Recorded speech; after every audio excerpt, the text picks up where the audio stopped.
Hi everyone, welcome back. हम हमारा जो कॉन्ट्रैक्ट एक्ट की क्लास सीरीज हमारी चल रही है उसी का कंटिन्यूएशन है सेक्शन 4 का। लास्ट वीडियो में हमने करा था section 4 para 2, that is postal rule. आज हम करने वाले हैं पोस्टल रूल क्या आज की डेट में भी इस मॉडर्न वर्ल्ड में वैलिड है या उसको फॉलो किया जाता है या नहीं फॉलो किया जाता। तो चलिए स्टार्ट करते हैं।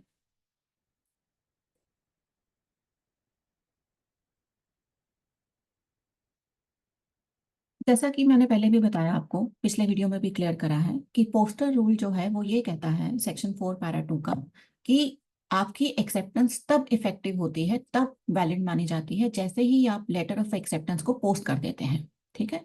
तो पोस्टल रूल जो है वो ट्रेडिशनल मेथड ऑफ कम्युनिकेशन में से एक है। तो ट्रेडिशनल मेथड में कौन कौन से आते हैं, जैसे हम आपस में पहले फैमिली गैदरिंग्स करते थे या बिजनेस मीटिंग्स करते करते थे। ठीक है। लेटर्स लिख के, लेटर्स के थ्रू हम एक दूसरे से बात करते थे, टेलीग्राम्स के थ्रू बात करते थे। और हमारे टाइम पर जब मैं बड़ी हो रही थी तो लैंडलाइन फोन हुआ करते थे। लेकिन आज कल तुम लोगों के जमाने में modern means of communication follow करे जाते हैं। जैसे तुम सारा काम मोबाइल फोन के थ्रू करते हो, वीडियो कॉल्स के थ्रू करते हो, टेक्स्ट मैसेजेस, व्हाट्सअप, है ना, ईमेल हो गया, किसी को कॉन्फर्मेशन भेजना है, सोशल मीडिया के थ्रू तुम किसी से बात कर लेते हो। और कोई क्लास अटेंड करनी है तो वीडियो कॉन्फ्रेंसिंग के थ्रू, जैसे जूम मीटिंग होती है, वेबएक्स होती है, या गूगल मीट के थ्रू स्कूल जब क्लासेस लेते थे लॉकडाउन के दौरान। तो ये मॉडर्न मीन्स ऑफ कम्युनिकेशन में आता है। तो आज हम बात करने वाले हैं कि modern means of communication section 4 para 2 पर कैसे सेट बैठते हैं या कैसे फिट बैठते हैं। तो पहले हम थोड़ा सा ब्रशअप कर लेते हैं। एक केस है आपका 1900 का, री लंदन वर्सेस नॉर्दर्न बैंक का। इसमें कोर्ट ने बेसिकली ये बताया था कि जो पोस्टल रूल है उसमें जब आप लेटर ऑफ एक्सेप्टेंस को पोस्ट कर देते हैं वो एक्सेप्टेंस आपकी इफेक्टिव हो जाती है, वैलिड हो जाती है। लेकिन शर्त ये है कि आपने जिसको भी लेटर पोस्ट करा है वो उस बंदे का नाम लिखा होना चाहिए, एड्रेस सही होना चाहिए और उसके ऊपर जो भी स्टैंप लगनी है वो लगी हुई होनी चाहिए।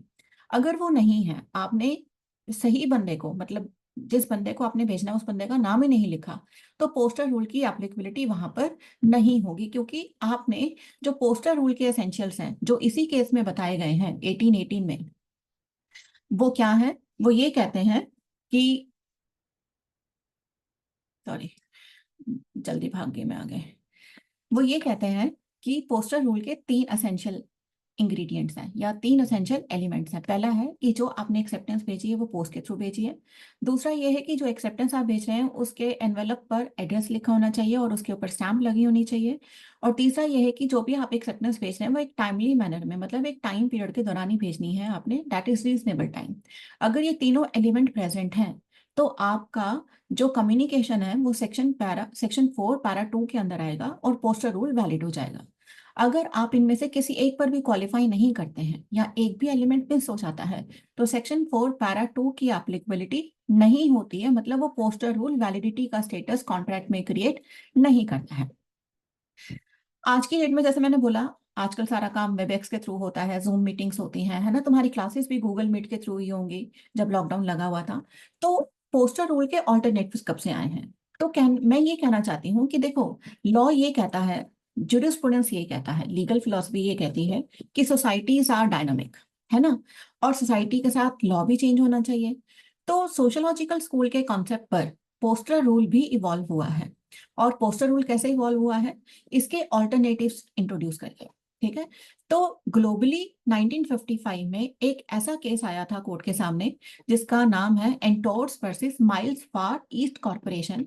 इसमें यह बताया गया था कि पोस्टर रूल के अलावा भी और बहुत सारे रूल हैं जो आप कॉन्ट्रैक्ट की फॉर्मेशन में लगा सकते हैं। देखो बच्चे, हर एक बंदे का काम करने का तरीका होता है, मतलब मैंने बोला सोसाइटी इवॉल्व हो रही है।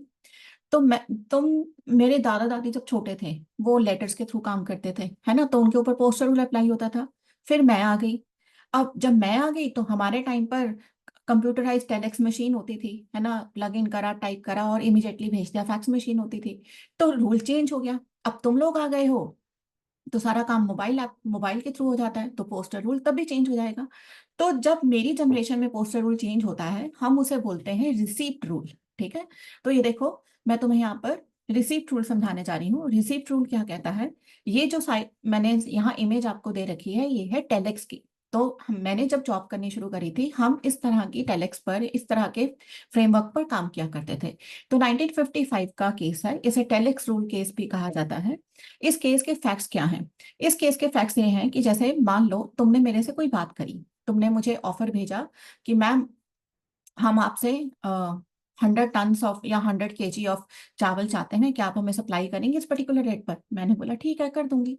अब तुमने मुझे टेलेक्स के थ्रू भेजा, तो ऑफर तो कब कंप्लीट होगी? जब वो मेरी नॉलेज में आएगा। अब मैं तुम्हें उस लेटर का रिप्लाई भी तो करूंगी ना। तो मैंने क्या करा, मैंने पेपर लगाया इस पे और मैंने टाइप करा, yes I am willing to sell 100 kg of rice to you at this price. अब मैंने वो से टाइप करके तुम्हारा नंबर डाल करके बीप करा और वो तुम्हारे ऑफिस में पहुंच गया। इस केस में सवाल ये था कि कम्युनिकेशन ऑफ एक्सेप्टेंस, जो मैंने तुम्हारी ऑफर एक्सेप्ट करी, वो कब कंप्लीट हुआ, कब इफेक्टिव हुआ? तो यहां पर कोर्ट ने ये बोला कि जो टेलेक्स है वो इंस्टेंटेनियस फॉर्म ऑफ कम्युनिकेशन है, मतलब इमीडिएट है। इमीडिएट मतलब कि मेरे पास, मैंने इमीडिएटली उसे टाइप करा और आपको भेज दिया। इसमें कोई थर्ड पार्टी का इन्वॉल्वमेंट नहीं है, जैसा पोस्टल रूल में पोस्टल अथॉरिटीज आ जाती हैं। तो यहां पर कोर्ट ने बोला कि जब आप टेलेक्स जैसी मशीन्स को यूज करके कम्युनिकेट करते हैं, तो आपकी कम्युनिकेशन एक्सेप्टेंस की तब कंप्लीट होती है जब वो लेटर उसके टेबल पर आ गया है। मतलब देखो, मैंने पेपर रोल करा, इस पे टाइप करा, नंबर डाल करा और आपको भेज दिया। आपकी मशीन से वहां से पेपर आया है ना, निकला होगा ना, वो निकलकर बाहर पेपर टेबल पे गिर गया, तो इसका मतलब है वो एक्सेप्टेंस कंप्लीट हो गई है। तो ये रूल जो एस्टेब्लिश करा गया था 1955 में, इस रूल को हम टेलेक्स रूल भी बोलते हैं और इसको हम इंस्टेंटेनियस कम्युनिकेशन रूल भी बोलते हैं। ऐसा ही एक और केस है, 1983 का केस है।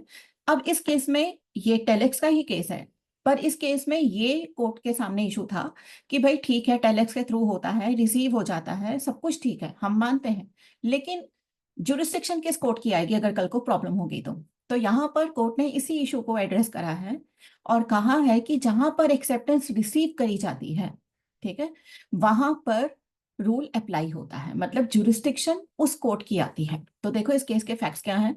ये कह रहा है कि टेलेक्स मैसेज का ही केस है जो मैंने लिख दिया यहाँ पर। एक ब्रिंकीबॉर्न लंदन की कंपनी है, इसने एक एक्सेप्टेंस भेजी है वाया टेलेक्स टू स्टारहब, जो कंपनी बेस्ड है वियना में। अब कोर्ट के सामने इशू क्या है कि वियना का जुरिस्डिक्शन आएगा अगर प्रॉब्लम होगा, या लंदन का आएगा जहां से भेजी गई है, यहाँ रिसीव करी गई है। तो कोर्ट ने बोला कि जहां एक्सेप्टेंस रिसीव करी गई है, अगर प्रॉब्लम हो जाती है तो जुरिस्डिक्शन वहां पर आएगा, ठीक है, क्योंकि रिसीप्ट ऑफ एक्सेप्टेंस कहाँ है, वियना में है। क्लियर? तो अगला केस जो है वो आपका है, वो केस है ब्रिमनेस, 1975 का केस है। अब देखो सेक्शन 6 कहता है रिवोकेशन कर सकते हैं आप ऑफर का, ठीक है। तो रिवोकेशन आप आमने सामने बढ़कर भी कर सकते हैं, पोस्टल के थ्रू भी कर सकते हैं और टेलेक्स के थ्रू भी कर सकते हैं।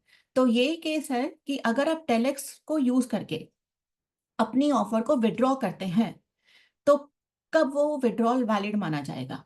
तो वो कह रहा है कि रिसीप्ट रूल तो लगेगा ही लगेगा, पर साथ में एक एडिशनल चीज ये हो जाएगी कि वो रिसीप्ट ऑफिस आवर्स में होनी चाहिए। चाहे आपने पढ़ी नहीं पढ़ी वो बात की बात है, पर जो मेरा विड्रॉल है वो ऑफिस आवर्स में आपके पास आना चाहिए। अब इसे ऐसे एग्जाम्पल से समझते हैं।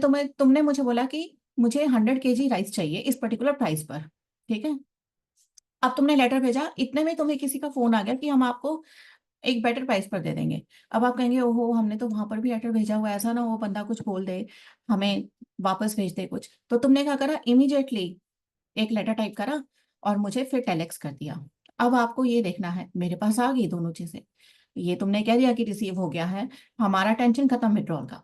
पर बच्चे यहाँ पर प्रॉब्लम ये है कि क्या तुमने मुझे ऑफिस आवर्स में भेजा था लेटर? अगर ऑफिस आवर्स में भेजा था तो well and good, withdrawal valid है। लेकिन अगर आपने ऑफिस आवर्स में नहीं भेजा है तो फिर वो रेवोकेशन तब इफेक्टिव होगी जब मैं उसे पढ़ूंगी, ठीक है। तो ये केस आपको सेक्शन 6 का है जो आपको दिया गया है। अब हम थोड़ा सा इंटरनेशनल लेवल पर बात कर लेते हैं। यूएन के बारे में तो तुम लोग सभी जानते हो। तो यूएन की जनरल असेंबली ने, उसकी एक सब्सिडरी बॉडी है UNCITRAL, 1966 में बेसिकली इसके सामने इशू ये था कि जो ग्लोबली एक दूसरे के साथ हम इंटरनेशनल ट्रेड करते हैं, ठीक है, तो उस इंटरनेशनल ट्रेड में हम बहुत सारे मीन्स ऑफ कम्युनिकेशन यूज करते हैं, पोस्टल भी करते हैं, टेलेक्स भी करते हैं और मोबाइल फोन भी करते हैं, ठीक है, हर तरह का करते हैं।